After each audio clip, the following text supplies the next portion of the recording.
best to keep them at bay. He's dealing a little bit more damage, but unfortunately, finally, he will be found out. And 9boy getting the trade. However, Utsurga is still there, but then he gets spotted out by 9boy. And like you said, those doors are made of wood, and they get splintered apart by that rifle. However, they have lost a member, and that's the opportunity that Stalwart Flex needs. They know what has taken place here. They know what went down. They know they're a man down, and now they're going to be going in for the push. And have a look how quickly the smokes have been deployed by Wwcd Esports, because they heard some vehicles coming and they're like, you know what, someone is going to come and try and capitalize on our situation. And now we are going to have some shots fired. Sinister does get taken down, but 6ix9ine and Jax, they definitely have their work cut out for them. Yeah, 9boy is already so very low in Sinister. He's got the little bit of extra smoke, but I like what Jhonny's doing. He's going in for the flank all the way to the left-hand side. And even though he's got a little bit of cover, I don't think it's going to be good. Jax is going to be left alone, and the nade, Stalwart Flex.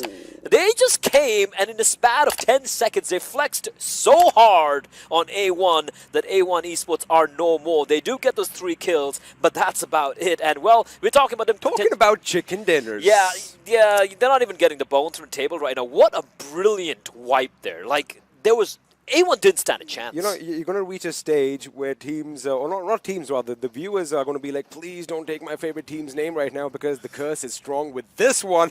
I mean, you just took their names. It's like, oh, they're getting a chicken dinner? They're getting wiped out instead. But again, coming back to the situation, so you can't be up there too long and letting everybody know your position. You are going to pay the price. But it looks like 7C are finally going to be shot at across the water. Scala Gaming just got wiped out. Just got wiped the hell out by Venom Legend. 7C, like you said, they wanted to get into the water, now they're far across, and as you said, oh, Jiggle's been spotted out!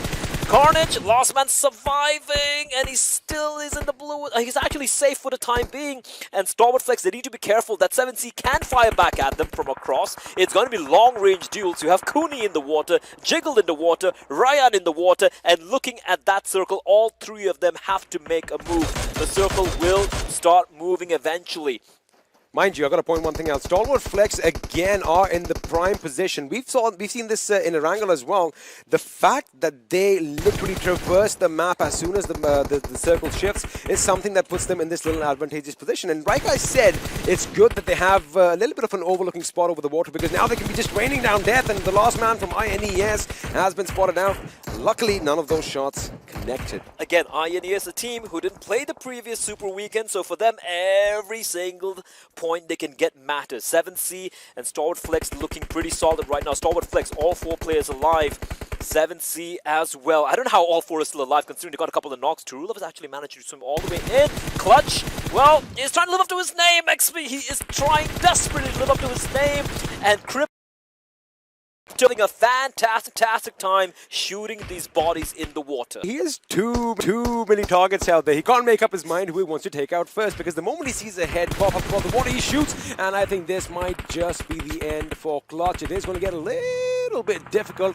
He is trying his best, but now, I mean, let me just tell you one thing. Does the water make you a little stronger? And he gets a little burst of speed there, and he is still alive. Yo, wow. Clutch, like, how are you alive, my man? We do have a couple of players from 7C dropping. Fear will drop as well. And I think that's it, right? Maybe not. Clutch, I didn't see Clutch. He's out. All right, too many bodies dropping at the same time. Couldn't really keep track, but now the final 4 teams remaining. And Jiggle will finally fall. It is the final 2 teams of 4v2 Venom Legends going up against Stalwart Flex, and Stalwart Flex, everyone alive, and they win it in style. A high fragging game from Stalwart Flex. They flexed on every single one they faced, and they looked good while doing it. You know, Play, time in and time out, we've used phrases like shooting fish in a barrel. Do you see how easy it is? Because that is exactly what was happening. I mean, Crypto at the end of it didn't know who he should take out first. I mean, that was, again, forget that. Let's not talk about luck. Let's not talk about, you know, all the zones shifted towards them. This team, especially as soon as the circle shifts, they're the first to move out. And, well, they have done their homework. And it paid off for them. First chicken dinner of the day. Yeah. Well, with that, move on to the MVP coming in once again. From Stalwart Flex. This is the kind of play that was required with only 194 healing done. The dude was just stepping up for his team. Awesome. Wow. 3 kills, 782 damage exactly. But let's move on to the match ranking and find out when it comes to the entirety of the lobby. Of course, that compromises of group A, B, C, and D. What and how did all these teams fare?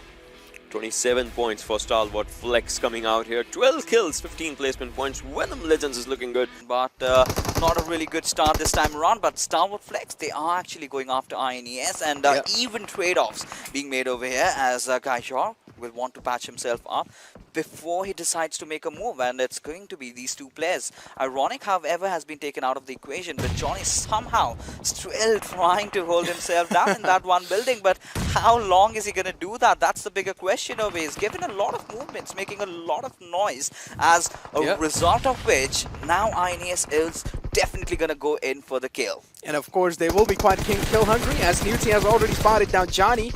But Jhonny over here getting the kill on Newty, and of course Clutch being in those nearby phrases. Clutch taken down as well. Jhonny is doing an absolute fantastic job, and that's going to be INES getting eliminated into a glimpse of an eye. And Jhonny, wow, what an incredible positioning and the way he took those initial 1v1 fights. Despite the fact that they have the man advantage, I think this is a fight they want to run away from. Seal, in the meantime, getting eliminated. However, Venom Legends are coming in as well, so basically R3D are basically in between a rock and a hard place right now. And both of them are shooting at them. 7C, Fear will be taken down as well. And Seal 9, they are at, well, you know what? Seal Esports might be struggling, but Seal 9, they're holding the Seal name up high, right? 4 different players. 7C is going to be eliminated as well. We're down now, ladies and gentlemen, to the final 16, 16 alive in the server. Do we have a little bit of a switcheroo going on? Because it kind of feels that way. Venom Legends in the meantime getting defended. Yeah, I agree with you. The Seal lineup playing like Seal.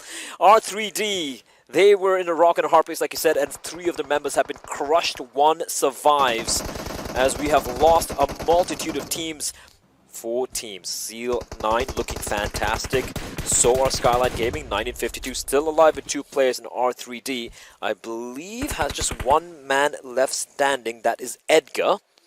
And right now, you said he survived a fight he shouldn't have. If we just walked out. But right now, he is in the play zone. If he plays his cards right, he can just wait for these teams to kind of kill each other, and he can just, try and steal a chicken dinner away from them. We don't really speculate because the circle has changed. It is still in his advantage just a little bit because he needs to just crawl his way Plus in. he has cover.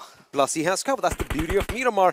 Onto Spooky, and now Seal 9 are getting pincered by 2 teams and getting caught in the crossfire. And look at this push coming in from Joker. He's gonna go over the top, and 1952 team up with Skylight Gaming to take down Seal 9, who had all 4 players alive, and now they have none. And have a look at Edgar. He's going to bide his time. He does have that ghillie suit. Stay in the bush, my friend, or at least get to the next one. He does get some cover. It is going to be pivotal right now that he stays pretty much hidden away because, well, Skylight Gaming, they should be going up against 1952. Now, Tofik and Entry are moving in closer as well. Now, this is where it could get a little dicey for Skylight Gaming if they decide to shoot at them at the same time. This could be, yeah. The thing is, I agree with you. That's wishful thinking, to be honest with you. Shouldn't really happen like that, but it is kind of wishful thinking. Listen, we've seen stranger things happen. So I wouldn't be too surprised if Edgar is going to be able to pull off what would be a monumental clutch. Have a look at that. Demon was on the left flank for Skylight Gaming. He's not even looking in Edgar's direction. So right now, Edgar could be in a wonderful spot. Despite the fact that he's 14 meters out, he does need to come up from behind cover as Demon is going to be taken down. That's a huge knock. That's a huge knock from Entry. Because that means, Entry, a sliver of HP. Barely alive. Edgar out in the blue. He's going to heal himself up. He's going to heal. He can still go for a run here. But Char's going to finish out Tofik. Now he's going to go for it. He's going to leg it. Now it's all on Edgar. He's going to finish out the job. But he gets shot at the worst time possible. Valiant effort coming in from Edgar. They're almost pulling it off. But he gets a second position, considering he should have been dead about 10 minutes ago. Almost, and the fact that he knew that he was pretty much going to go up against a hailstorm of bullets, he took that 1 kill away from Skylight Gaming. Talk about ZEUS Esports, 2 placement points, 12 kill points in the top 3 is where they are right now. And obviously it was not a high kill affair for the other teams that kind of just, gave them an advantage, or you can just call it like they had all the kills. See now, that is why I want to give kudos to R3D Esports, because that is the team that they were charging on. ZEUS Esports taking on R3D Esports, and they managed to get away, bring themselves in the top 2. See, escaping as in form, in momentum, ZEUS is really hard. Yeah, and Edgar surviving till the end for his team, and obviously that ghillie suit could have been just, used to perfection. He did actually just, dodge a lot of potential threats at the moment. But तो like और share ठोक दीजिए महाकाल का दबाकर like और share ठोक दीजिए 5000 लौटे दिख जाना चाहिए ये 4000 के लिए मैं यहाँ पे नहीं खड़ा हूँ पूरा साल मेहनत करता हूँ आपके लिए बेटा ऐसा नहीं चलेगा लाइक ठोकी दबा के लाइक ठोकिए यहाँ पे देखिए